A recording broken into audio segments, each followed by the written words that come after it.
CM బూతులు మాట్లాడొద్దు, రాజకీయ నాయకులు సంయమనం పాటించాలి, జర్నలిస్టు స్వీయ నియంత్రణ చేసుకోవాలి, బూతులు ప్రసారం చేసే ఛానల్స్ మూసేయాలి, జర్నలిస్టుల అక్రమ అరెస్టులు దాడులు సరికాదు.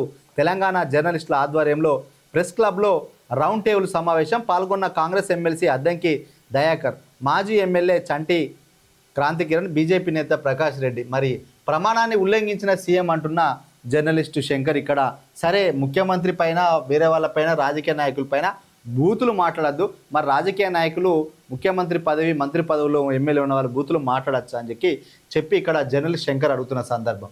రాగద్వేషాలకు అతీతంగా పాలిస్తానని రాష్ట్ర ముఖ్యమంత్రిగా రేవంత్ రెడ్డి ప్రమాణం చేశారు. కానీ మొన్నటి అసెంబ్లీలో సీఎం మాట్లాడిన భాష, ఆయన వ్యవహరించిన తీరు ఆ ప్రమాణానికి పూర్తిగా విరుద్ధంగా ఉంది. వారి ఇంటి ఆడవారిని తిట్టారు కాబట్టి ఒక్కొక్కరి తోలు తీస్తా, బట్టలు ఊడదీసి కొట్టిస్తా అనే లాంటి పరుష పదాలను వాడారు. కోపంతో ఊగిపోయారు. ఆగ్రహంతో మహిళను ఉద్దేశిస్తూ బెదిరింపుల ధోరణికి పాల్పడ్డారు. ఇవన్నీ కూడా ఆయన చేసిన ప్రమాణానికి విరుద్ధం. అంటే ముఖ్యమంత్రి గారికి రాష్ట్ర ప్రజలు వారి అభిప్రాయాల కంటే కూడా వారి కుటుంబ సభ్యుల పరువు మర్యాదలే ఎక్కువ అని అభిప్రాయం రావాల్సి ఉంటుందని చెప్పి అని ఇక్కడ ఇక భారత రాజ్యాంగం ద్వారా నిర్మితమైన శాసన నిర్మితమైన ఈ సభలో కుటుంబాలకు అతీతంగా రాజకీయ ద్వేషాలకు అతీతంగా పనిచేస్తాను అంటూ దైవ సాక్షిగా ప్రమాణం చేస్తారు ఎవరైనా. మరి ఆ విధంగా ప్రమాణం చేసిన ముఖ్యమంత్రి నా కుటుంబ సభ్యులను తిడతాను, మా భార్యను తిడతాను, మా బిడ్డను తిడతాను, ఈ విధంగా ఏష్టలను తొక్కి నారదీస్తా, పదవిలో ఉన్నామని అవుతున్నా, లేకపోతే వేరే విధంగా ఉంటుంది, ఒక్కొక్కరిని గుడ్డలు తీసి కొడతా, ఉరికిచ్చి కొడతా అని ఇవన్నీ మాట్లాడి కదా. మరి ఆ విధంగా ప్రమాణం చేసినంటే ఆ ప్రమాణాన్ని ఆయన ఒట్టును తీసి గట్టి మీద పెట్టినట్టేనా? మరి ఆయన రాగద్వేషాలకు అతీతంగా పనిచేస్తున్న ముఖ్యమంత్రి రాగద్వేషాలతోటే పనిచేస్తున్నాడు, ఆయన తిడుతున్నారని చెప్పి సామాన్య ప్రజలపైన కేసులు పెడతారా? మరి ఆ విధంగా చేసిన నిండు సభలో ఆయన మాట్లాడిన మాటలు, ఆయన చేసిన ప్రమాణ స్వీకారం అంతా తూచ అన్నట్టేగా అని చెప్పి ఇక్కడ జర్నలిస్టు శంకర్ తన అభిప్రాయాన్ని వెలిబుచ్చిన సందర్భం ఇది. నిజమే, రాజకీయాలు ఉన్న వాళ్ళను తిట్టినా కూడా కొన్ని సందర్భాల్లో సంయమనం పాటించాలి. తిట్టకుండా ప్రజలు హర్షించే విధంగా, ప్రజలు అభిమానించే విధంగా పాలన చేయాలి. వాళ్ళు తిడతాలుగా అని చెప్పి నలుగురు రౌడీలను పంపి తనిపేయడం, పోలీసులను పంపించి కేసులు కట్టిపేయడం, ఇట్లాంటివి అయితే రాజకీయాల్లో సరైన పద్ధతులు కావు.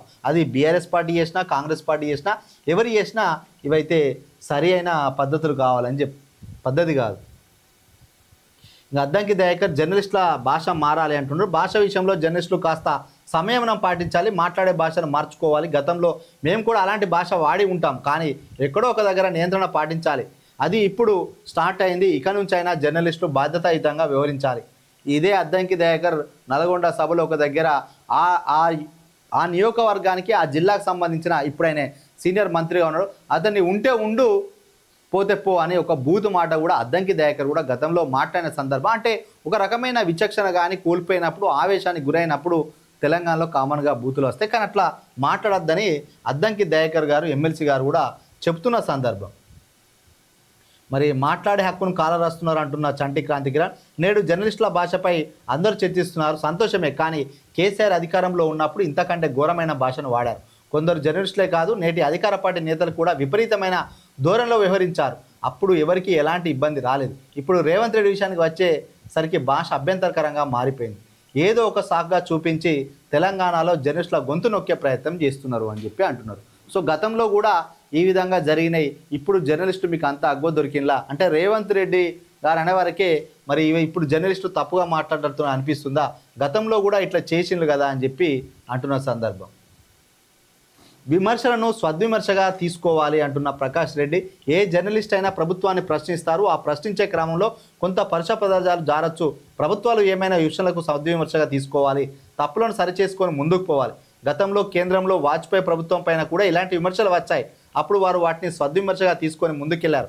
అలాగే ఇప్పుడు ప్రభుత్వాలు వ్యవహరిస్తే అసలు సమస్య ఉండదు.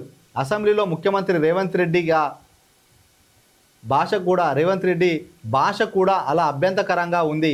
ఆయన స్థాయి వ్యక్తి మాట్లాడిన మాటలు కావు అవి. జర్నలిస్టులు కూడా స్వీయ నియంత్రణ పాటించాలి. ఎందుకనంటే కొంత ముఖ్యమంత్రి రేవంత్ రెడ్డి కూడా సహనం కోల్పోయి మాట్లాడు. ఆ స్థాయిలో ఉన్న వ్యక్తి ఆ విధంగా మాట్లాడద్దు. జర్నలిస్టు కూడా కొంత సంయమనం పాటించాలని చెప్పి ఇక్కడ చెప్పిన